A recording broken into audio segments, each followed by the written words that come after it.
Nice.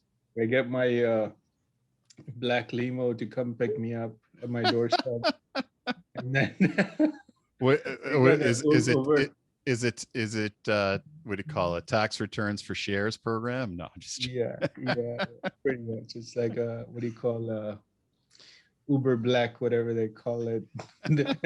Show up at my doorstep. Okay, come on, let's go to the airport and then drop you back. That's how it works.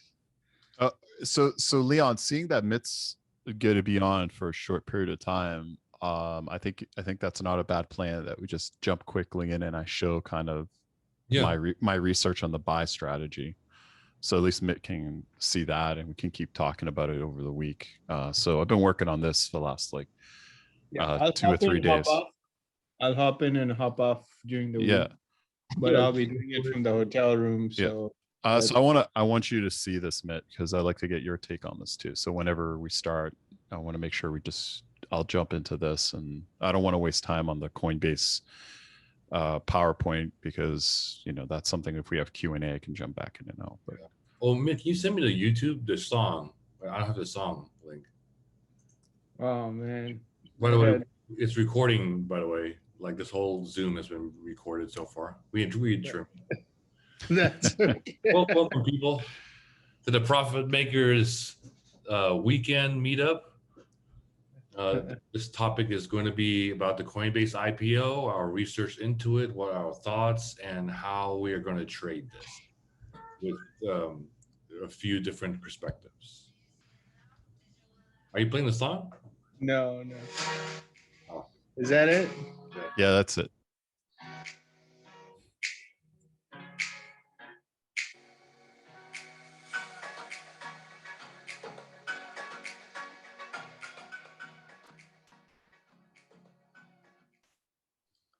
Okay, I'll just send you the link, and then you can do that. We heard it. Okay, so Frank, are you going to share your screen or? I can't share for some reason. I can do it now. So let me just share my screen, and you guys just tell me when you can see it.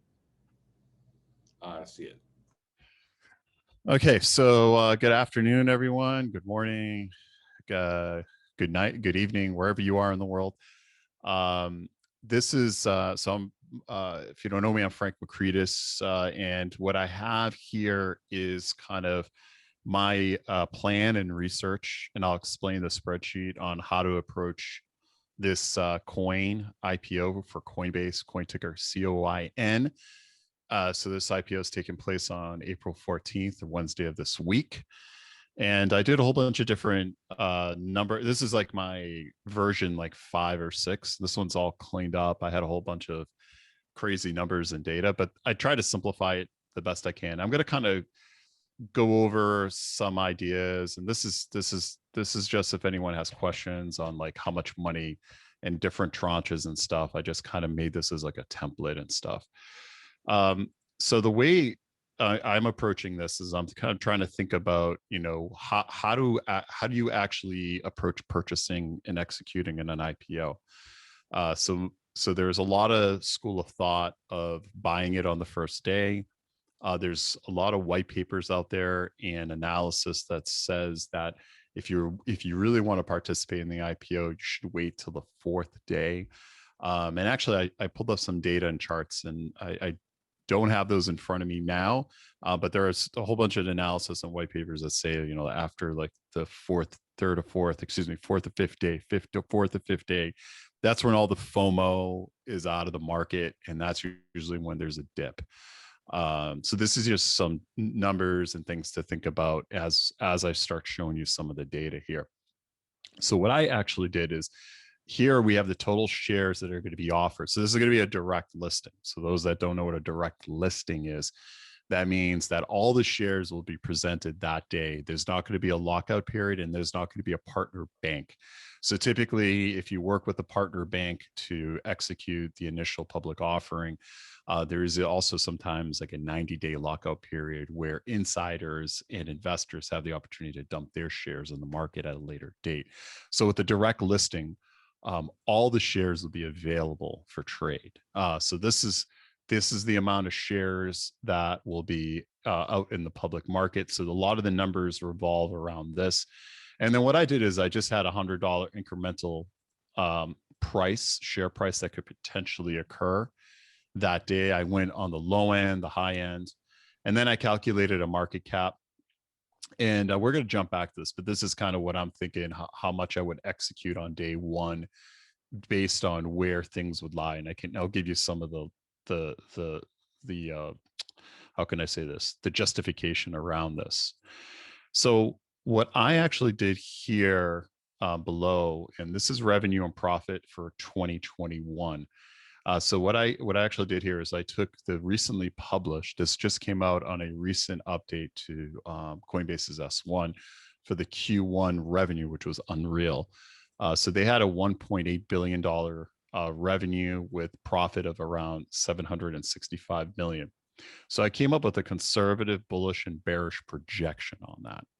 So based on that, if you just take this number here and you multiply it by 4, that's how I came up with the conservative total revenue for 2021. And these numbers are going to be key as we're going to also look at price to sales, right? So the best way to get an understanding of a growth tech company, is through the P to over S ratio.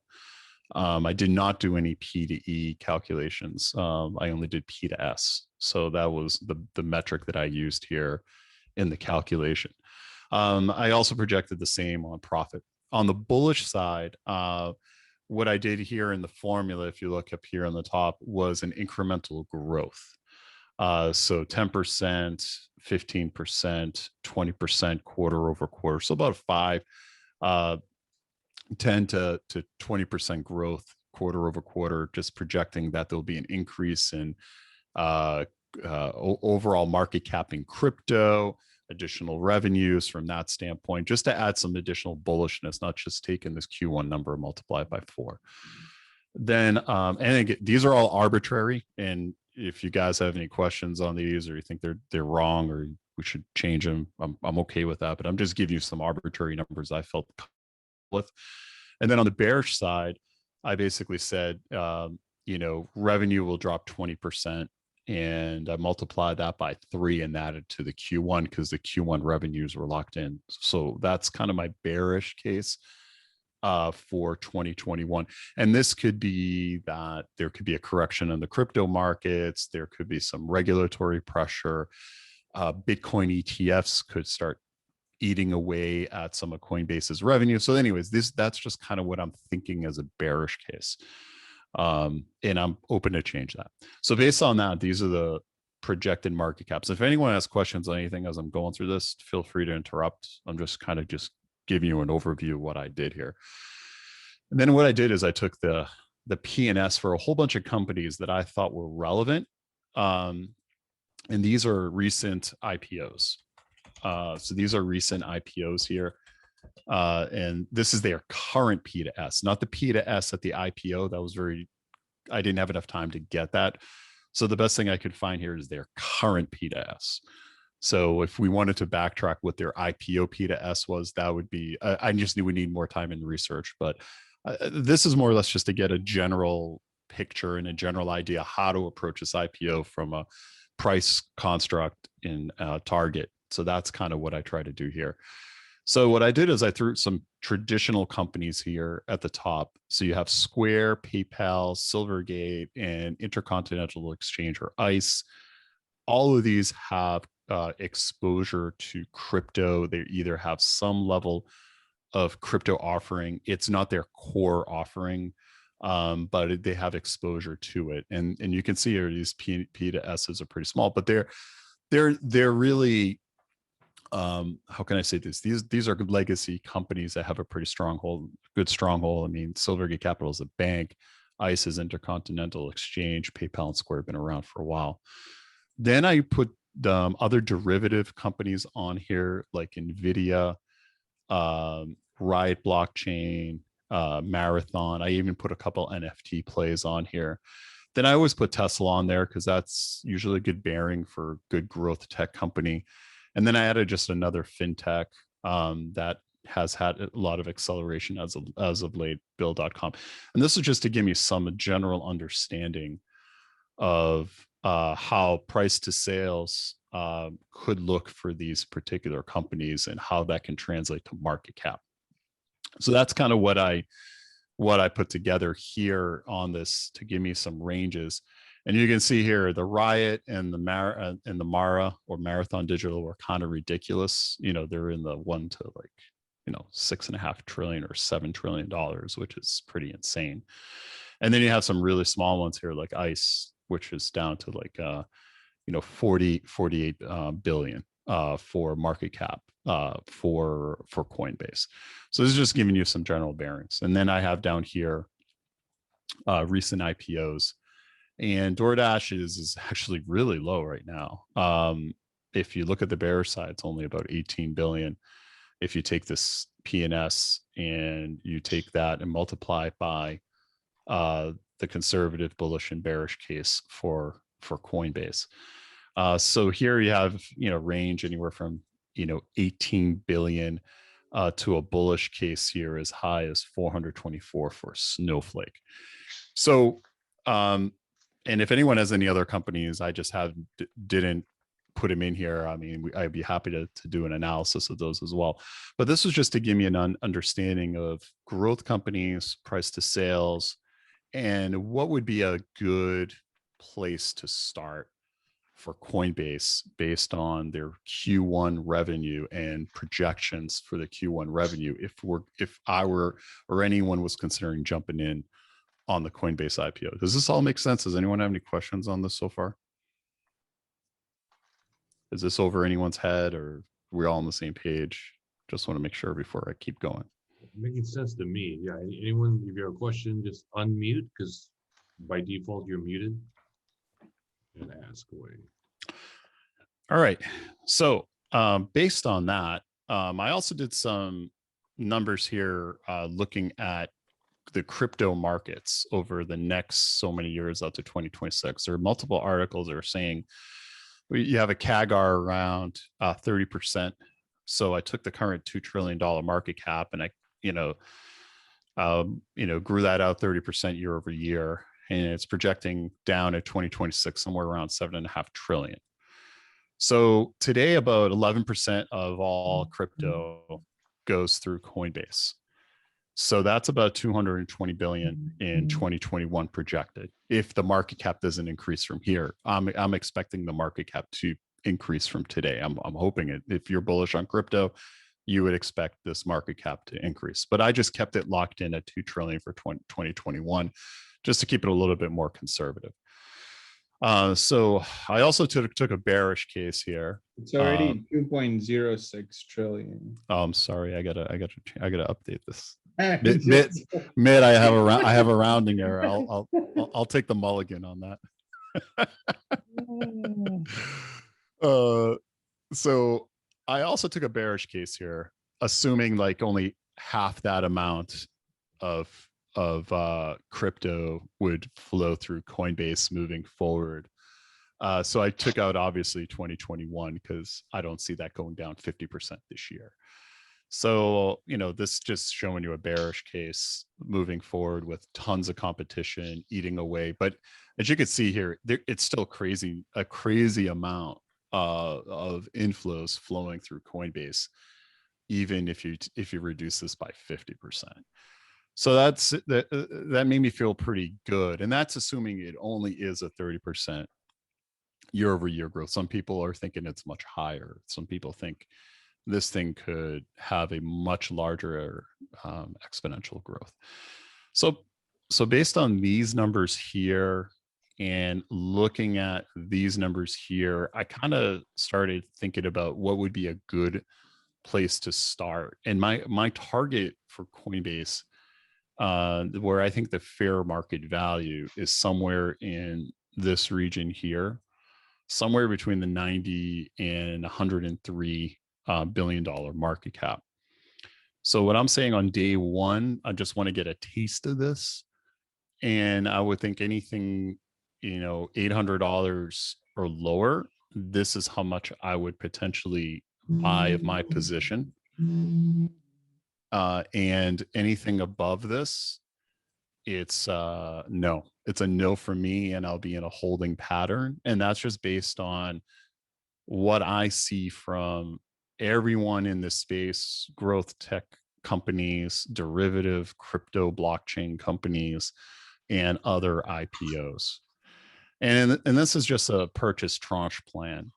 You could put 100 grand in here, you can put 20 grand, you can put 10 grand, you can put whatever you want. And I was just thinking of breaking it up into 4 different tranches, and I could change this amount based on how much I execute on day one. I could go all in on day one. I can break it up.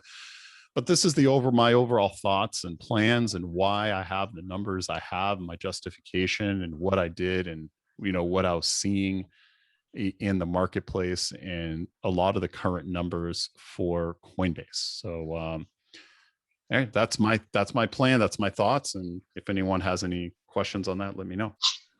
Yeah, thank you, Frank. That was excellent fundamental analysis right there.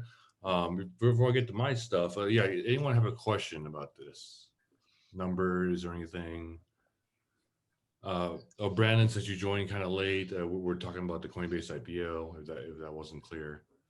But yeah, I agree with this too. I think personally, I'm even more bearish on this. I see Coinbase potentially has the capability of being $1 trillion company. Hold on, I gotta mute you. Okay, so that's Frank's strategy. He's going to go do shares and looks like about 4 different buys. If Mitt gets back, Mitt, I would love to hear your strategy. So my strategy on this is I definitely see the potential of Coinbase doubling this year. And really it's basically the crypto bull market that's going to pull up the Coinbase valuation is my thesis. And, as people rush to purchase more crypto, Coinbase will be still the #1 destination in America, and some other countries. So for me, instead of playing the shares, because I have the most conviction in crypto out of most people I know, and this is the first stock market exposure that kind of captures the kind of energy of the crypto bull market, right? So I have the highest conviction, so I'm going to take the most risks that I can with this, and that would be once the shares release next week, April 14th. I'm probably going to buy 1 or 2 just to kill the FOMO, right? Because I want to own some of it. But then in a week, I bet you in a week, call options will be released, because that's what happened with Roblox. But typically it's 2 to 3 weeks or even longer. But I think with Coinbase, the market makers are going to rush out with the options. They're going to be overpriced, but I'll be checking the technicals, looking for a good entry. And I want September call options, because that puts us squarely past Q2. They can report their Q2 numbers, which most likely will beat the Q1 numbers. And I will probably target, it'll depend on the price, but anywhere from $20 to $50 above the strike, or I might base it on delta, like the sweet juice, where it's a little bit above the strike and then goes deep into the money. But yeah, that's my strategy. Mitt, did you want to talk about your strategy? Yeah.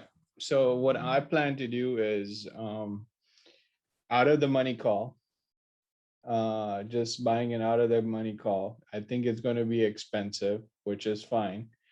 I'll buy that. And then I will not wait, but I will immediately sell like a poor man's covered call.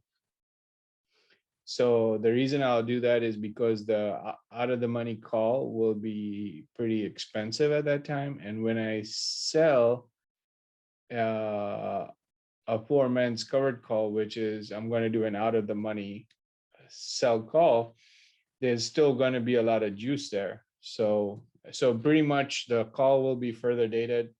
the sell call will be short dated, and since there'll be a lot of call buyers, I'm going to be excited to collect all that premium that they're paying. So pretty much a lot of juice to have a further out break even. I think it'll blow off that strike price that I select, which is fine, but that means I got to keep all that premium, and then I still get to monetize on the out of the money call, the further dated one. So what happens if they don't have like January 2022? Like maybe they have a November or October. Do you still Yeah, I'll go with the furthest out possible. It just by further out, I will do slightly out of the money, the further out. It's going to be expensive, and then I will sell like maybe a May, June call that is much closer. So at least I'm guaranteed to make X amount if it goes up. If it goes down, my cost base is on my contract will be lower. So it's just kind of playing, getting a little bit of direction at a lower cost basis is all I'm trying to do. Hey, man, I had a quick question. Can you guys hear me? Yes, yes. Yeah. So, a quick question with regards to grabbing your far out of the money, or I guess going deep, like January 2022, if it's available, like slightly out of the money. So even if the current strike price is not reached, you could still sell an out of the money, I guess, call for May or June. Yep. Nice. I didn't know that. Good deal. Thank you. Yeah, it's a clarifying that. poor man's covered call strategy. So we can sell, you can only do it in limited platforms like Tastyworks and TD Ameritrade, Thinkorswim, but it's possible. The only thing is a lot of people think it's naked, so they get scared about it.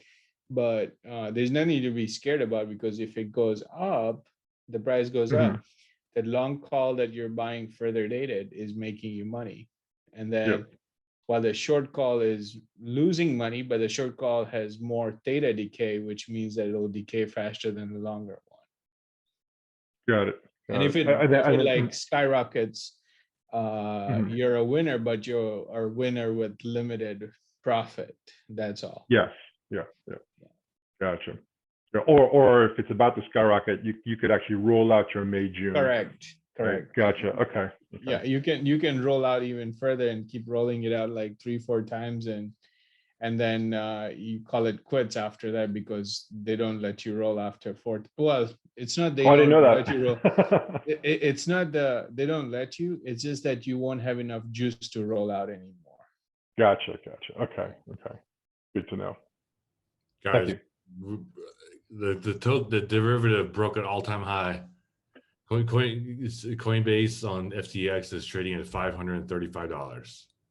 And we couldn't even get into this, right? That's the problem. No. I mean, unless you use not as a U.S. citizen, you can't do this. Is anyone here that's non-U.S. we could leverage their identity? Yeah. Yeah. Hey, Mitt, this call's being recorded. No, I'm just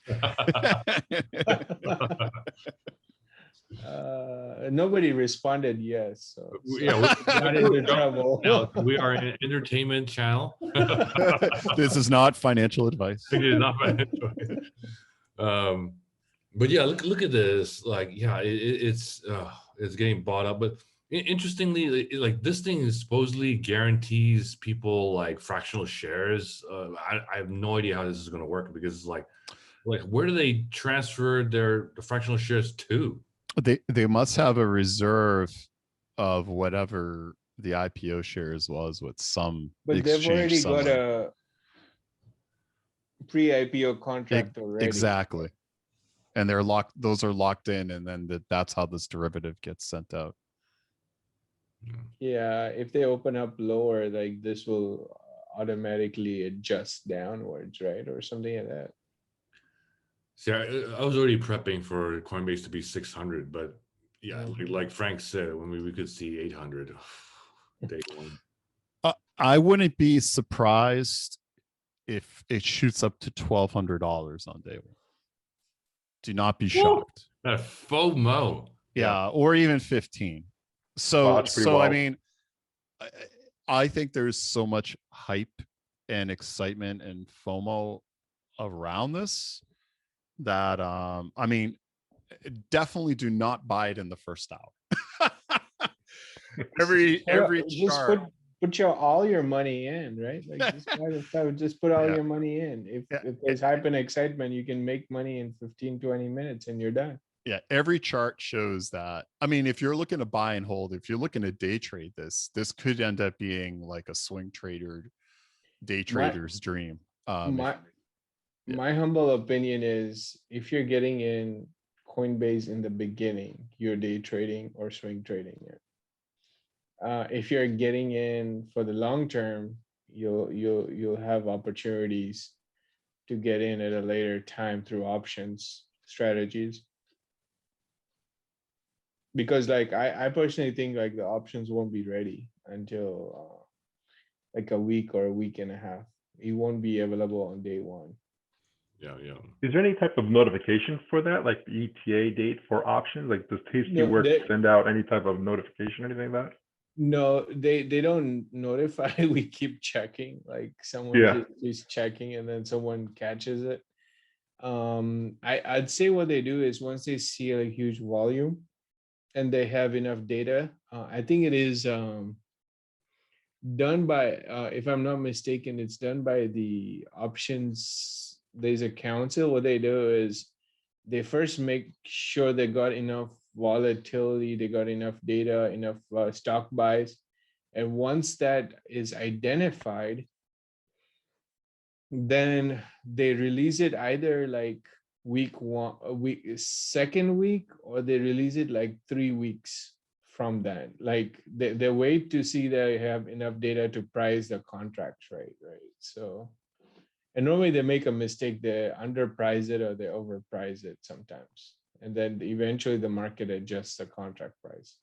So which means IPO options are very I would say very risky actually, because if you're doing it, you want to make sure you don't have a huge theta impact and you're not overpaying. So that's why I personally feel like doing a poor man's covered call, that if I'm overpaying, I will collect premium from the other side.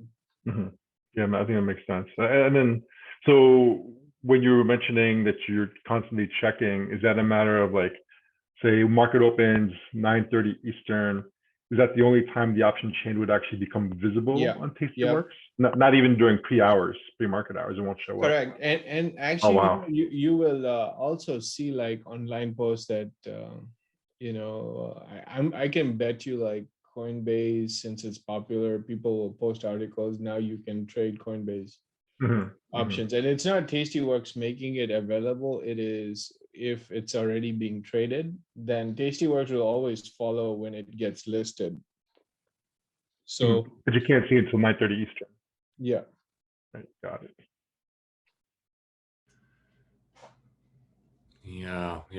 I might like also do a poor man's covered call on this, but after I get my calls, because like I would love to own 100 shares of Coinbase, but may not have the capital day one for that. Let's see. Well, there's also the high probability that I've been also reading about this as well, that if it does open as high as we're anticipating, they could do a split, and they might do it pretty quickly. So I mean, there's no guarantees with that, but that's always something that could happen in the near term. Well, split could happen that quickly. Interesting.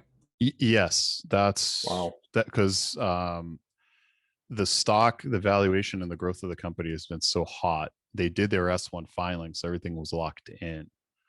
So there is still a possibility that based on whatever the price action is, that they would consider doing a stock split. Now, again, that's not confirmed.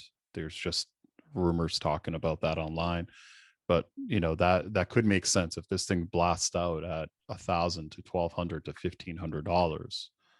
Right, they're going to want more market participants. I know a lot of places offer fractional shares, but if they can offer 5 to 10 to 1 or something like that, it might behoove them to do it. That would be interesting.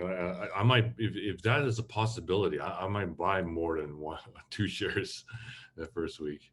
Interesting. Yeah, my buy plan is I have my cash position allocated right now, and I'm definitely intrigued in the option strategy. But my buy plan is to get my capital out this year if I can.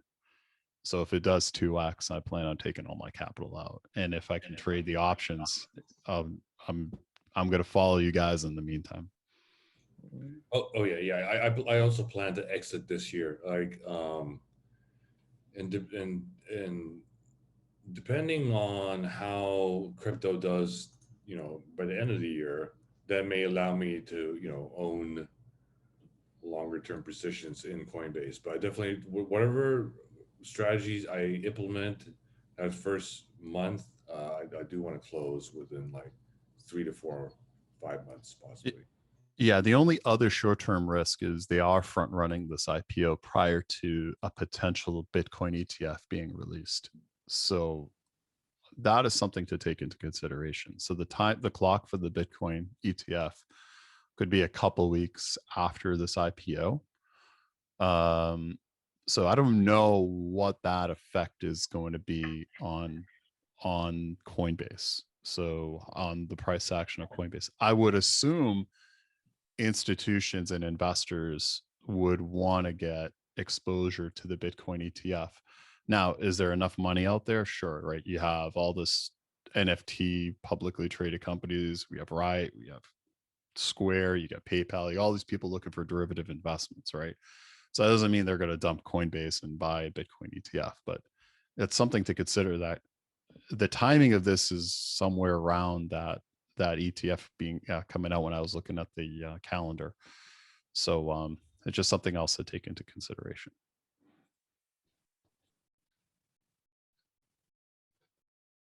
Cool. Yeah, this will be exciting. Let's see what happens. Yeah, awesome. Any questions from the crowd so far? So I want, like, I was gonna say, I just like, it'll be interesting if it like just like goes up and then it just like crashes like a rock back down. Like it'll be like everyone's eyes and mouths will be wide open. it goes parabolic day one, right? And if it goes parabolic, like it has to crash, because the faster and higher it goes up, there's more pressure for those options employees to like I gotta dump this. Even Brian, like sure he'll sell like 10% day one maybe. Yeah, I think a lot of the employees will sell. Like I wouldn't say day one, maybe like day 2, day 3, but day 1 I can see this like skyrocketing. Day 2 maybe skyrockets, slash to start like tape, like the strength is reducing, acceleration is reducing. And then day 3 it's kind of like energy is lost, because you don't have, like, keep in mind, you don't have a lot of retailers out there, right? Like institutions are not going to buy this like crazy. It's the retailers. Oh yes, they will. Jump in. Institutions are going to buy this like crazy. I would say on day 1. Yes, ARK Invest is going to lock a major position in day 1. So I've been tracking, and I share this. Leon, did Kathy mention it? Let me tell you what I'm seeing. Oh, okay. So Leon, I shared that with you during the, I don't know if it was a private or public profit maker on Discord. Mm-hmm. So what I showed, and I could show it again, I looked at what Kathy's been doing in her positions in ARK K, ARK Q, ARK W, and ARK F. She has been unloading certain positions leading up to the Coinbase IPO. Intercontinental Exchange is one. PayPal is another. Very, very interesting timing. Now, could this be coincidence? I don't think so. She participated in the Roblox IPO immediately. I think Leon, correct me if I'm wrong. It was within the first couple of days, wasn't it? She grabbed the position. Yeah, it was that first week. And yeah, Frank, if you want to share, and this will be recorded, those the graphs, I guess, of what she was unloading, like arc K, arc F, whatever. But yeah, I think because institutions, they they don't want to. A lot of them don't want to just buy on Coinbase, but now they have they can take a position in a company that gives them exposure to crypto. So I think there's more to just ARC buying it day one. But yeah, like okay, here we go. I don't know if you guys can.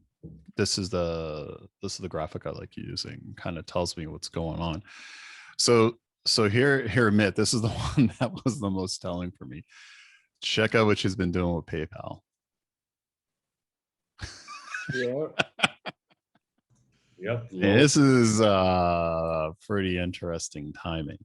And then if you go What to is cash on? What is cash on? what's that? Cash Where's that? cash OH.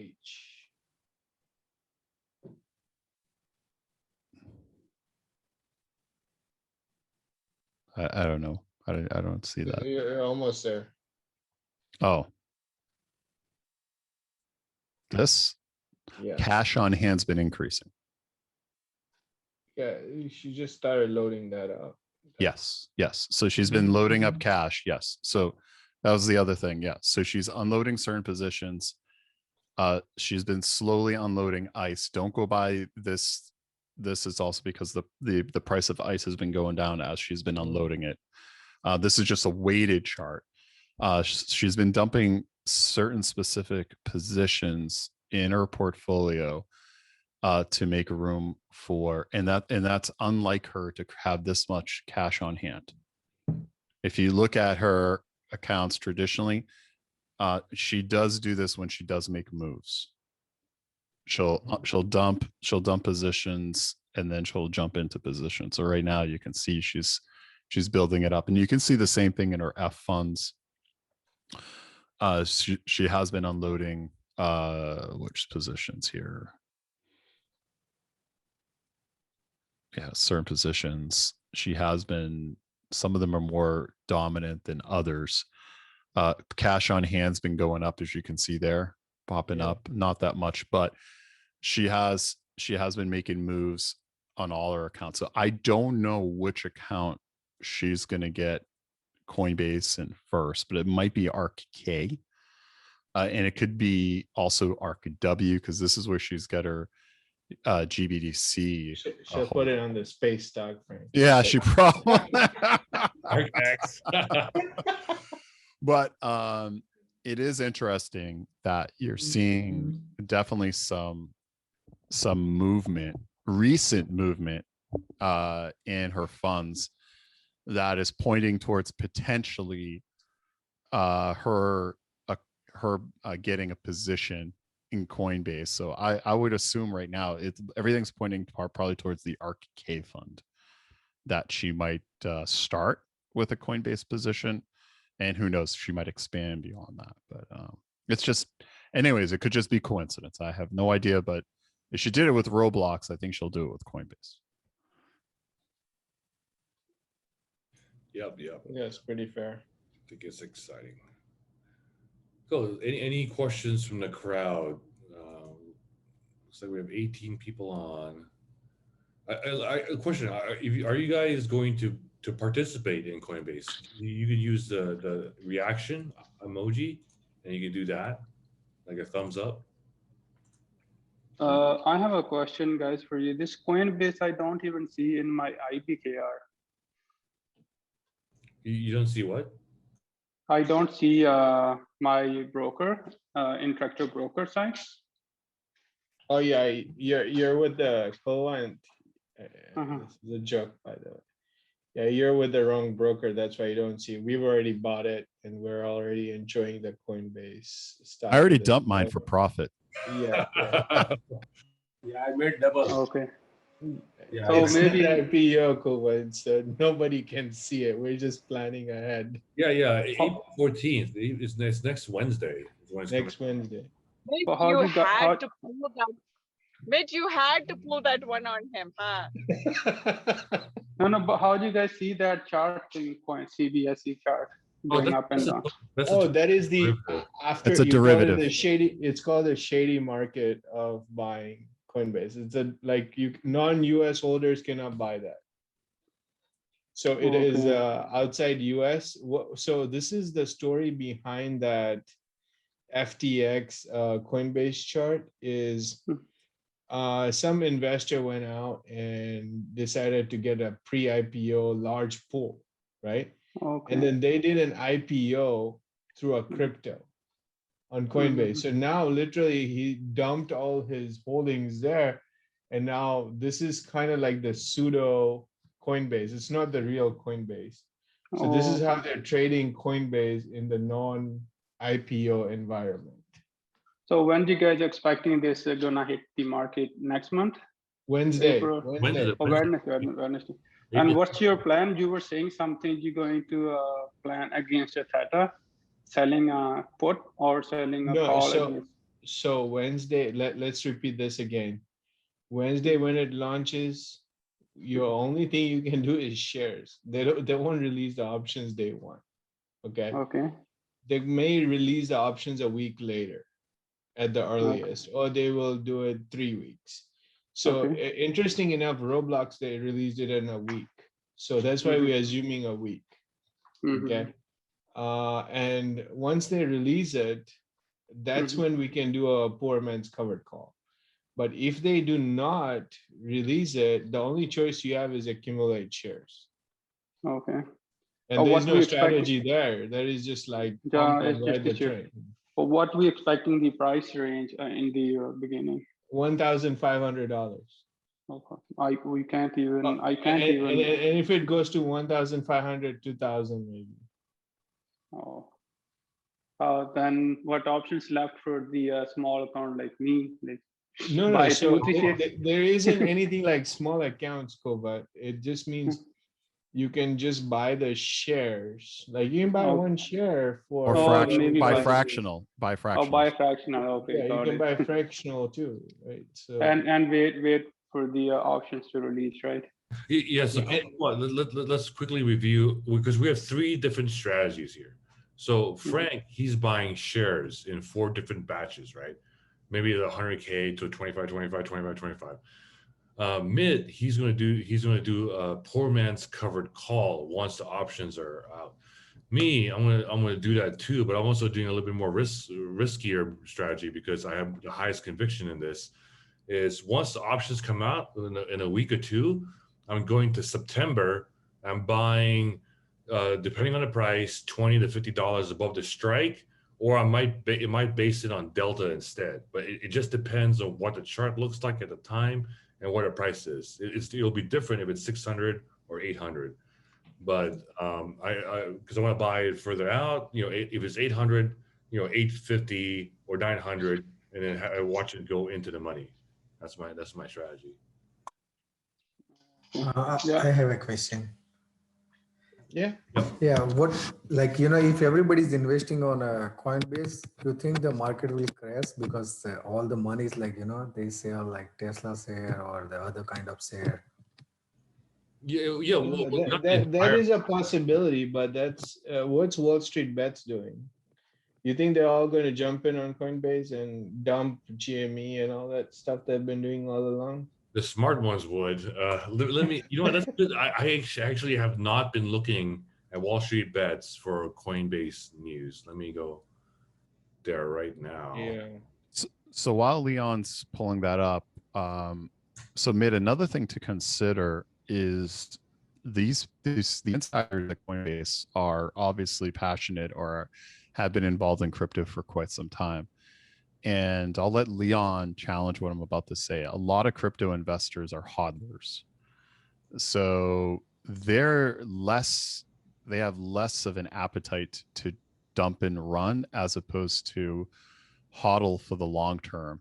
And it's just a different type of mindset and behavior. So this IPO could be very interesting if the supply demand curve is skewed in one direction or another. But I guess we'll find out on Wednesday, but I'm not going to say they're, if I was a Coinbase employee, okay, and I had X amount of shares, I would not sell them on the IPO. No way in hell. Because, you know, I know the upside potential, and I'll let the market determine it and drive the damn thing up, because you know, that's just something to share. You know, don't assume that people are just going to dump their shares on right away. I have a difference of opinion there. I'm going to say what the employees are going to do. Okay, they're not going to dump in day one, obviously. So I agree with you, align with you on that.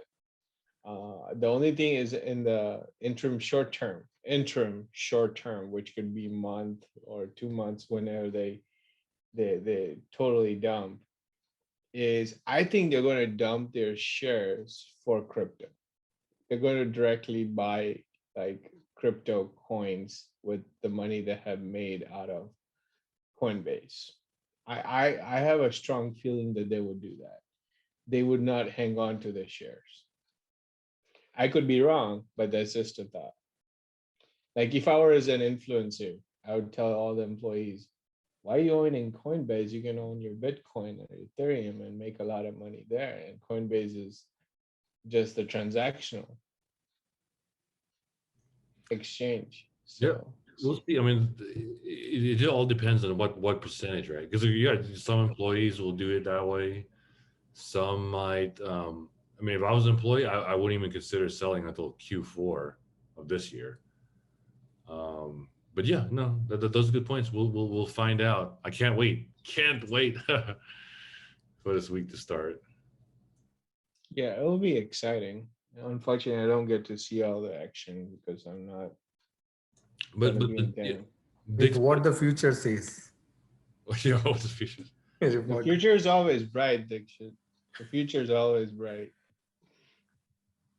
Yeah, we do think positions are going to be wound down in other places, like maybe Mara or Voyager might take a hit, or like, you know, it's some other stocks.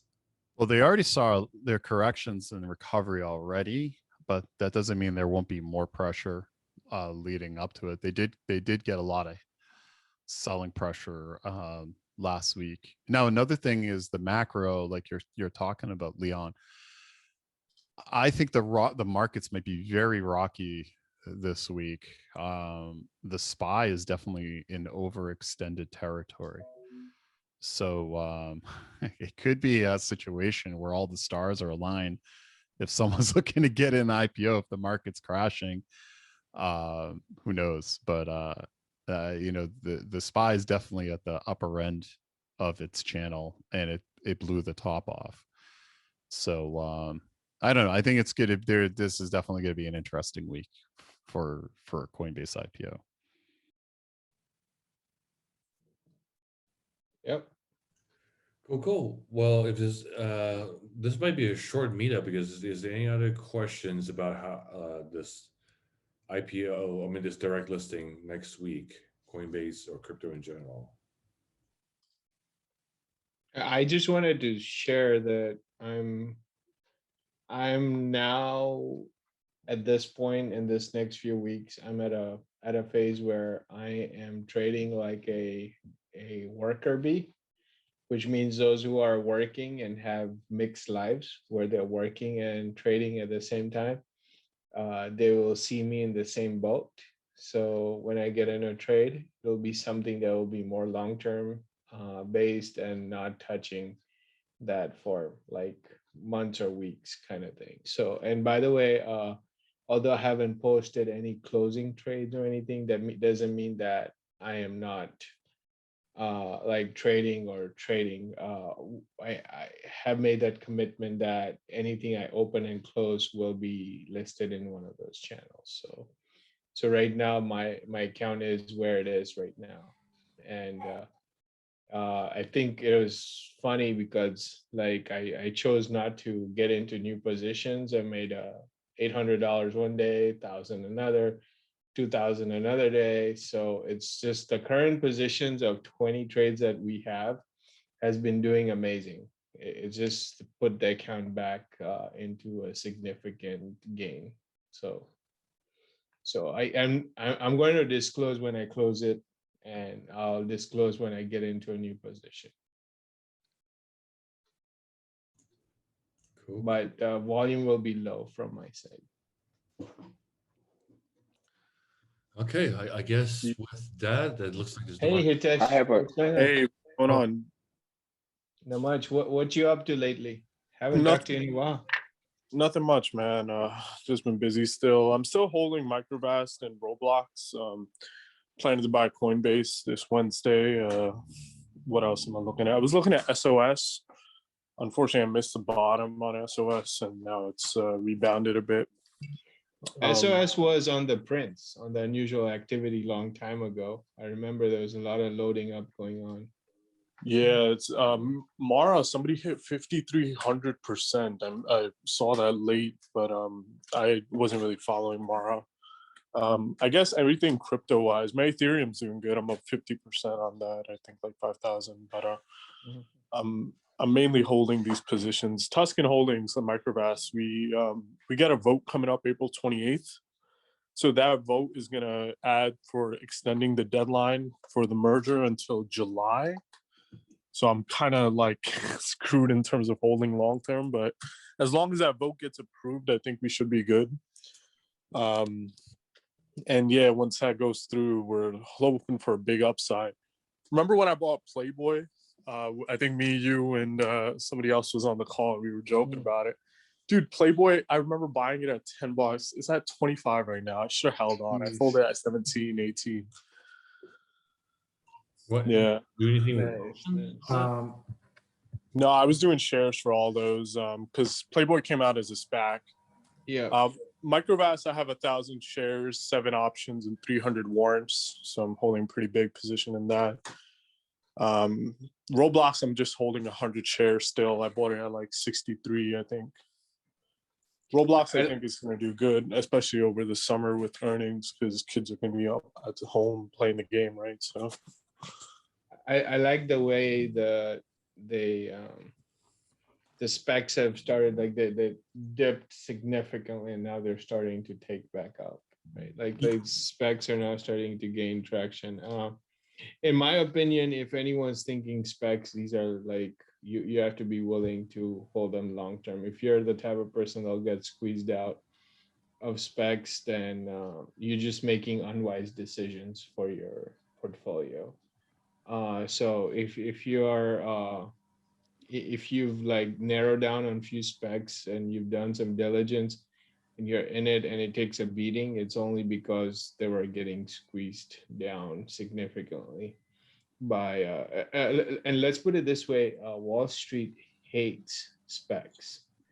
So because they're taking market share from like direct listings, IPOs, private equity, VCs. So like literally it's like the new kid on the block that is now taking over market share from all these other companies. So you'll see a bunch of lawsuits coming in that, oh, they're not disclosing this or that. They're just trying to beat them up left and right. They're trying to find every small thing they can to get these specs out of business. So yeah, so apparently in March, there's a company that has like a bunch of wealthy investors. They were pitching SPACs like all throughout the bull market. And then in I think February or March, the article came out that they stopped doing it in mid-February, kind of when the crash kind of started, right? Crash ended like March 8th, in my opinion. But yeah, so once we get that funding back too, that's going to be big. But Microvast just hit a big presentation last week. So they officially announced that they're coming out with a solid state battery soon. Solid state battery is going to put them directly in line competition with QuantumScape because that's their core business model, right? So once that comes out, that's hopefully going to be a big runner for us. Honestly, I'm just waiting for that merger to be done. Hopefully it gets done at this point. Yep. What do you think about the IPOE if and then the like Jamaat stock is maybe bullish for a long term, or? I think its long term is good. I was in it, but then I got out before the SPAC crash happened. I mean, long anything. term, long term, Yes. I'm bullish too. The thing is that, like, here's the thing. It's like I think is Mukesh on? Yes. Yeah, we are. So Yeah, you're I just there, want right? to I just want to add one thing to that. Yeah. Once you're thinking long term, like you don't know how long it's going to be, but your money's going to be kind of tied up, right? If there's Yeah. some other plays that you can make right now with that same money, I probably would in my own personal account do that, right? Like Yeah. I'm trying not to do super long term positions. Like Microvast, I kind of got screwed on because it got delayed, but Coinbase, like for example, right, that's going to be a high conviction trade for everybody. So we're kind of getting into that, but you're going to see bigger gains on more high conviction trades in the short term than you will holding something longer term. Like IPOE is a $17 stock, right? Let's say you hold it a year and you get 100% returns on that. In the meantime, I think you'll get a higher percentage return holding something for a shorter amount of time, like Coinbase. Yeah. You buy that, you hold it for like maybe like a couple months, you'll get the same, if not a higher margin of returns. Like you may see 50% return in 3 months or something, you know? That's exactly the decision I made, and I posted that because I had 1,200 shares of IPOE, and I'm super bullish on IPOE. I think the right price level right now for IPOE is around $38 by my calculations. But there's I don't know how many shorts there are today. There was about 30% shorts and also a huge lawsuit on IPOE, and they put it in their prospectus that they could unwind like up to 17 million shares. And so I think there's going to be some drama between now and the merger, which we don't even have a merger date. We had one and got pulled, and I think they're going to figure all this out. So I did the same exact thing. I'm allocating my IPOE funds and other funds to Coinbase in the short term. And I do plan on opening up an IPOE position. It's one of my main targets I would like to get back into. Yeah, and what I'm trying to say here, and I was going to put Mukesh on the spot as an example, right? Mukesh got into, I would say, Neo when it was like in the $7 range, and then it went down to $2, and then went back up to $5, right? It didn't move for the longest time. The momentum kicked in later on, and it went all the way to $40, right? And all that, right? So it's a timing game, right? Like, so the idea here is that we cannot call shots on when things will kind of take off and not take off, right? We can see the momentum, and when it does, we'll just get into it. I think what I've been telling everyone all along, it's a capital allocation game that we're playing. At the end of the day, it's a capital allocation game, because here's the problem: you're going to put money in something, and then another opportunity will come, and then you'll feel like you're missing on that opportunity while you're locked in this opportunity. And then if this opportunity decides to take off, you're going to regret, oh, I should have allocated some here. So it's like you got a shopping market to buy. You go like what do you call a Costco warehouse and buying a bunch of stuff there, right?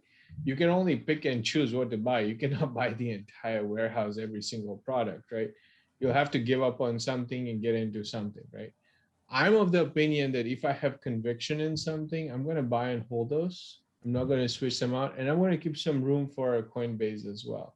But those who are seeking alpha, like who won the alpha, right? Then you'd ideally liquidate everything and put money in that one thing that will take off, right?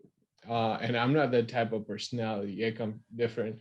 I'm like, okay, just diversify, and whatever takes off, takes out. Whatever doesn't take off. So I do have money for Coinbase, but I will not be obligated to liquidate, or I will not liquidate out of all my position just for Coinbase. I will stay in my positions for as long as I can. Meet one more thing about Baba. there is a news come out, like, uh, the Chinese government sue them, something. Yeah, those kind of news will keep coming, right? So what are they trading at right now? 220. 223. Wow. Yeah. They're so cheap now. So yeah, unfortunately, I do not have Baba right now in my portfolio. I Yeah. wish I did. Yep, no Baba with me. I picked up Baidu at the falling knife. Yeah, I did too, but I sold a put, I think, at that time when that falling knife and Baidu was happening. We made money and we Yeah, sold. yeah, that was with the what was that that fund, that hedge fund or family office got Yeah. liquidated. That was one Yeah, of them. when these kind of news come out, I get excited. Like now, Baba is really cheap. We have to determine whether the This is- Chinese market it's this going one to is a, this. that one is a good for, like, I have the call buy for 2023. This Okay. is good to keep it to hold, like, or You're welcome to. I don't have, like, I cannot tell you whether you should keep it or not, but because see, if I'm going to do the sale call, like, every 3 months they are keep holding, like, the $5,000 for a sale call only. yeah, you can do that, right? Like I have another portfolio which has a long-term thing. There has a sell put Baba at 200 strike, and then we have a sell call. Yeah, we have a buy call at 300, and we have a sell call at 200, expiring January 2021. So, sorry, January 2022. So, I don't have a problem with this. This is not a bad trade. This is a good trade. Another But option Dikshit Bhai could do is probably do like like a credit spread. So that way it doesn't hold up all that capital, Dikshit Bhai. So you could, you don't have to hold up a but lot of. then the problem is he's going to pay a lot for the wing. So that means when he pays that, then he's trimming a bunch of his profits. So he can do that if he wants to. Yeah, I mean his profit will be capped, right? And his loss will be capped as well, both sides. Yes, Right. I agree. Yeah. Hey, Mitt, I have a question. So next week we have a bunch of trades expiring. There's a few of them that are in the money Yeah. next week, right? So I think I'm will going you to be roll them. gonna roll them? Okay, got it. Yeah. Yep. I'm going to most likely roll them on Thursday. Yeah. And then specifically on IPOE, I think Frank just mentioned that there's a bit of it's heavily shorted, and maybe there's something. I mean, it's been low for quite a bit. Are you looking to come out of that as well, or No. just keep it? Yeah. I am going to hang on to it. Our what do you call, PMCC got expired. I'm going to go ahead and set up another PMCC. I'm going to hold on to it. Okay. I bought it for $6,100. I'm already down 3,000. So I am going to hang on to it. Gotcha. Okay. It's 649 days out. So I feel confident in 2 to 3 years, IPOE will not be where it is today, right? Right.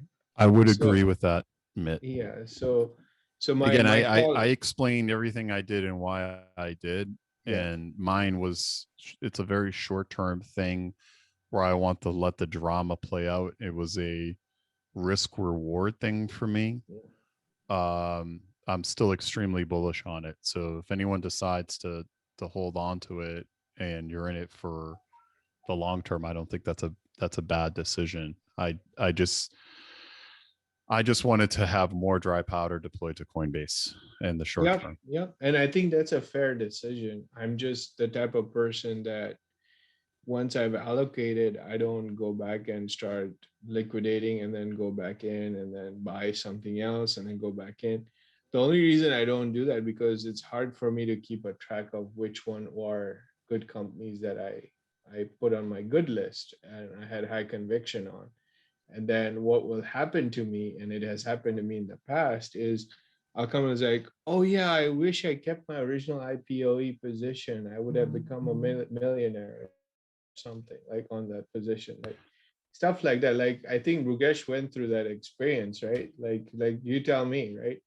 You had Neo at like $2, $3, right? Like if you held on to it, At you'd have 5,000.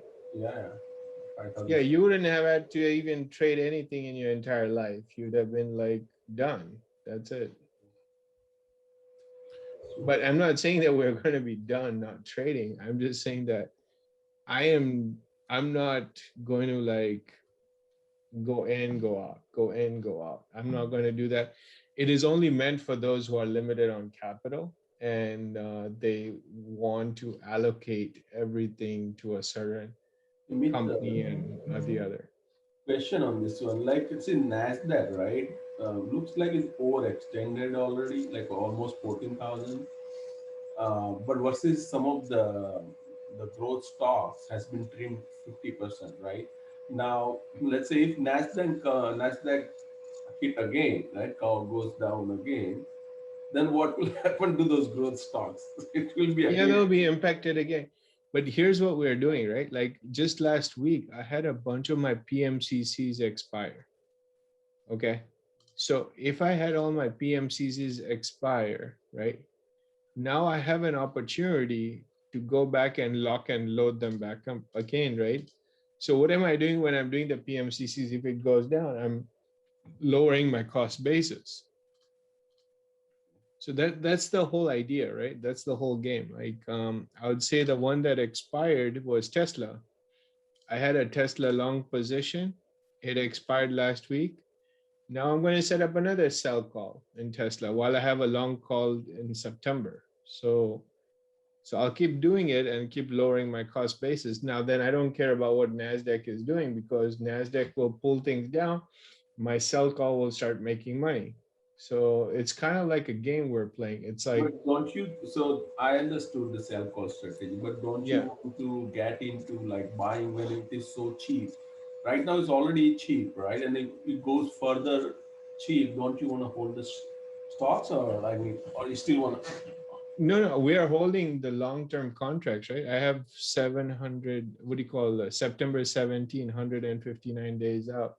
So here's the thing is, can I keep buying while it's cheap? No. Like, let me put it this way. Once you run out of money, you run out of money, right?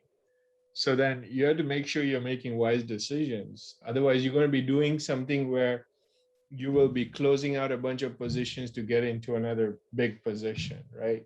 Like, so there are two ways of playing it. One is just be mindful of your capital allocation and make sure that once you've deployed your money, you don't have any more money and you allocate fairly. Or you have strategy number two, which is, okay, now I feel like Coinbase is going to do an amazing job and I don't feel confident that these are going to take off in the next month or two as much as Coinbase will. Okay, close all of these, go into Coinbase all in, make your money, and then come back and buy these at a later time. You'll still be doing better because you'll have made more returns on one, and then the other one, these ones you will have given up the returns on this one, which will be very minuscule compared to the bigger conviction ones, right? So I'm not saying that either strategy is right or wrong. There's risk associated with each strategy. Right now, there's a big assumption that Coinbase will like go to the moon kind of thing, right? So if it does that, then and you believe in that, then that is the way to play it. But I'm just going to I have money to put in Coinbase, but I have made a hard decision. I'm not going to put more. I'm not going to sell off on everything else to get into Coinbase at this point. I don't feel comfortable doing that. I may not make a ton of money. That's why I trade different. Leon trades different, and Frank trades differently, right? we are different personalities. We're not going to trade the same way, and there's no right and wrong.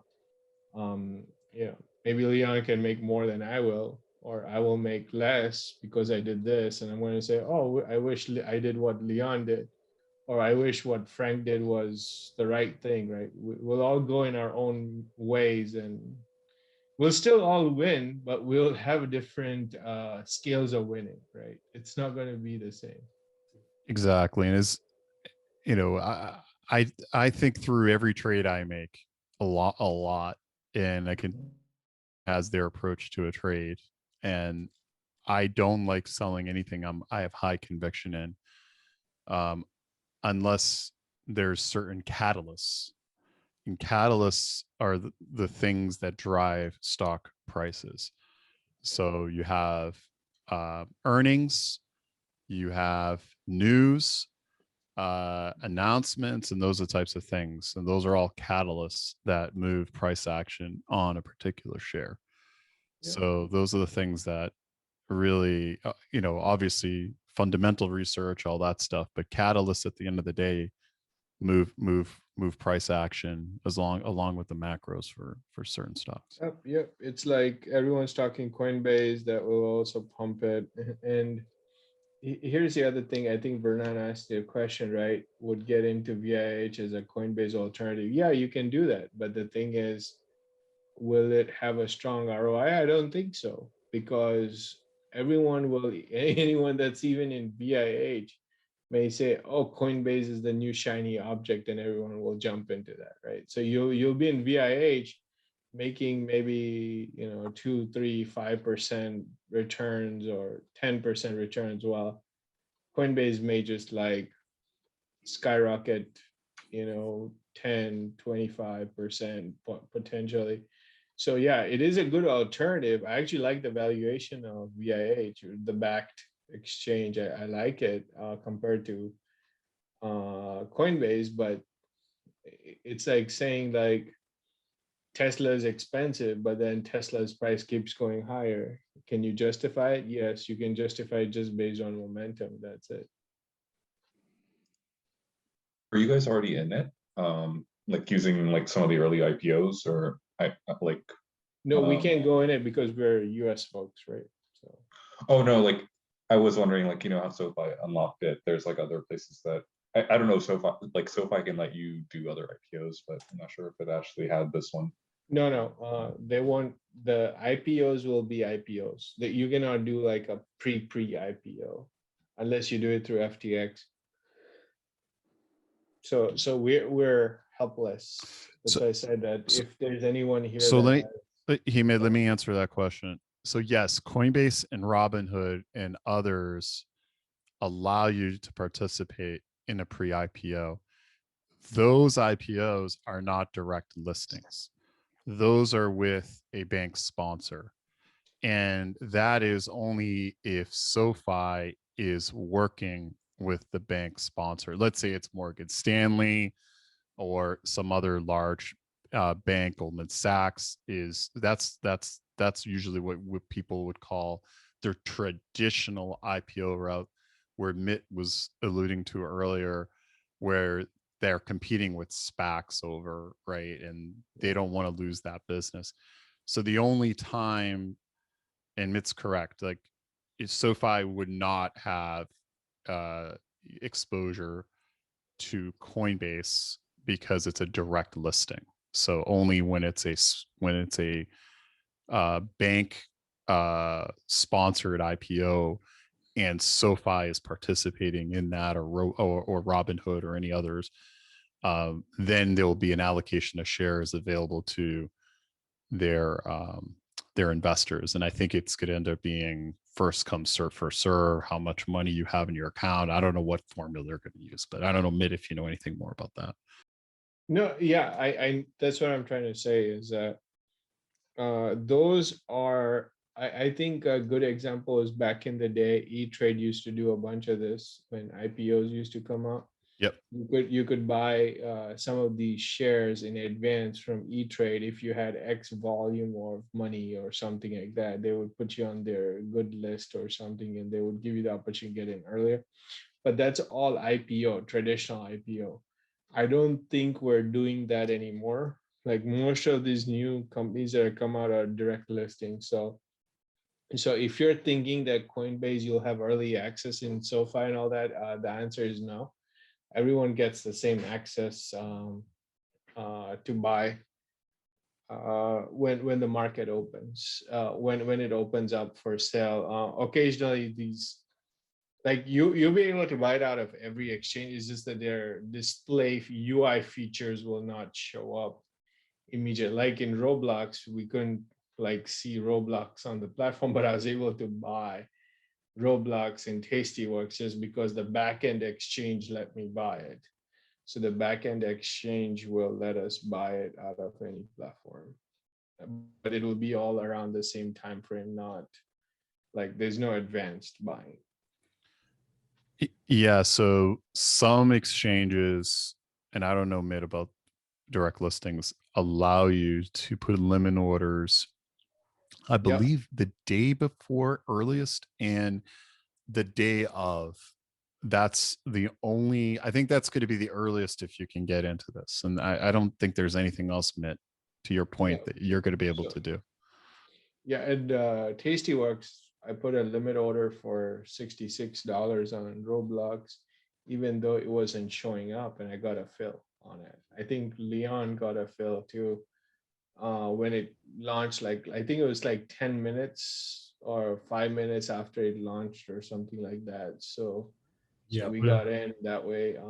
But I think some people got a fill in Fidelity. Some people got a fill in. TD Ameritrade was behind this time. That's what I heard.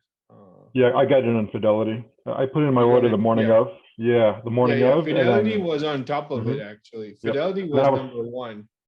And I was surprised when it hit. I got the notification on my phone. Like I think it was like around 12:30 or 1:30 Eastern time. And I was like, holy shit. Ooh, okay. I got it into the price I wanted. So it was a nice surprise. Now let me ask you, will you sell your Roblox for Coinbase? No.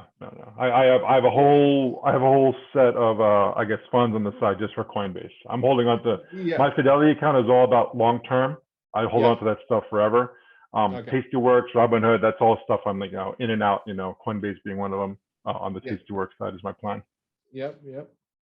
So when was the strike price determined for Roblox for the open?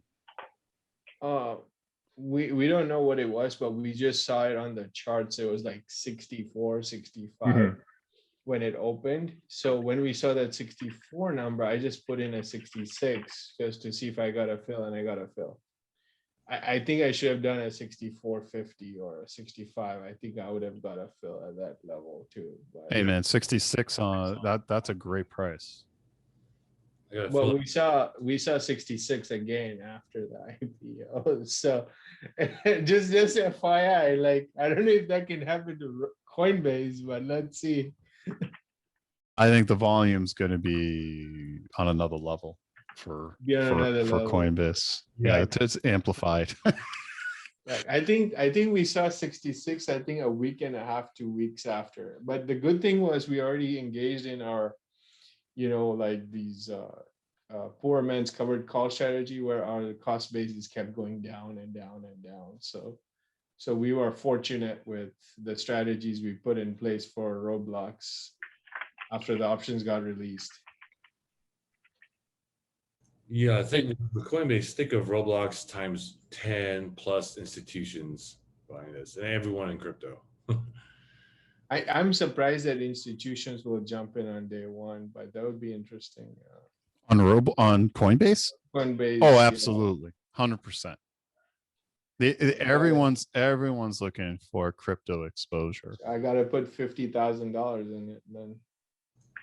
I mean, hey, remember you were saying what's going on with T-Mobile? Berkshire Hathaway got a huge position in T-Mobile. TMUS.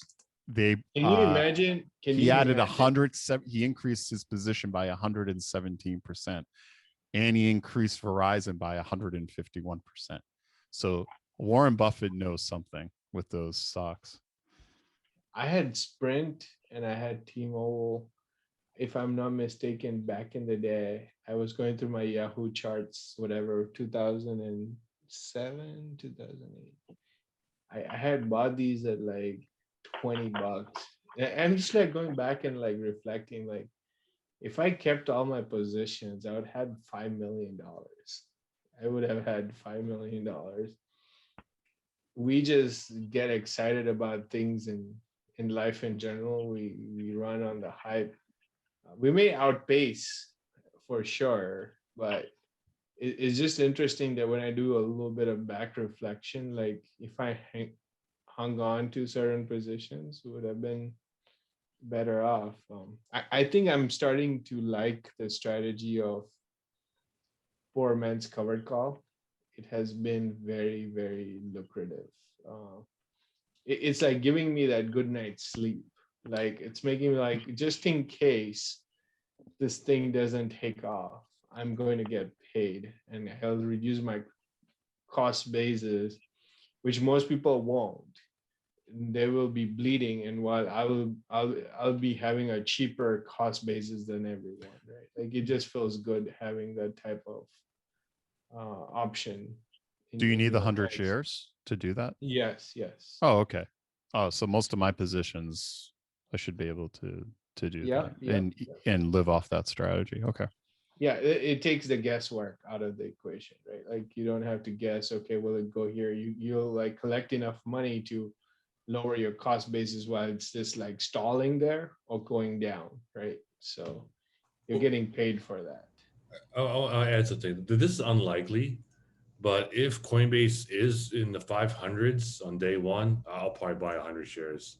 I don't think it's going to be 500. I think it's going to be like 700, 800.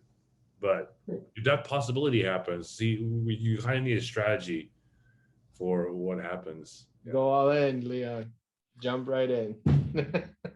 Yeah, I mean, for me, anything below that price, Leon. I mean, if it's at $600, I'm buying my full position and I'm gonna close my eyes and not think about it. And whatever the candles do, because this thing's gonna be a roller coaster. Yeah, I liked what you shared, Frank. I like what you shared, like 100%, 100%. 100% and then 25% and then the 5 to 10%. Well, no, it was 100%. I'll share it again, but it was 100% if you see up to $600. Yeah. Yeah. Then 50% at 700, and that's at $800. I'll buy 25%, but at $900 on day one, 5% or 10%. That's kind of like I wanted. So the thing is, I want to be in the right mindset before I want to plan, and the hardest thing is how do you behave, like how to behave based on what the market is doing, and you have to and if it gets away from me, it gets away from me. So let me ask you a question. Do you have anything like 200%, 300% on your radar? Yeah. So if it's below $500, I'll probably double my position. Double. Okay. Yeah, easily. $500 to $400, I'll double my position. $600 is kind of where I feel $700. I feel most comfortable. Like 600, okay. 650. I think it's a fair market value for an IPO. And I don't know what Leon's thoughts are. I think we've been talking on and off about this. But even the derivatives market is kind of supporting that as a good opening price level. But Frank, in the opening, right, I think everybody who's waiting to buy, let's say if they're buying in a market, right, price will shoot up in the first couple of hours, right? Oh yeah. The first hour, like, all right. So I don't know if you heard this at the beginning. Most people suggest, and I'm not telling anybody what to do. That's why I want to have a plan. Most people suggest that within the first 5 days, the IPO will hit its initial bottom within like its time frame. By the way, most IPOs are probably considered one of the worst investments you can make, because there is no, there's the market hasn't determined what the price should be for this. There's not enough data. There's not enough information.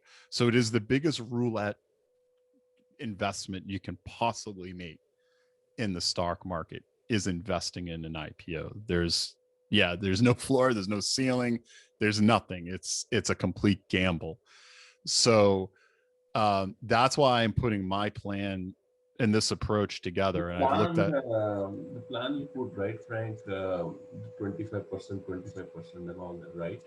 Well, I have flying on day one, right? I mean, I would buy on day one. So what I'm trying to, like, for me, I'm gonna break up my buys, and this is just personally, into 4 tranches.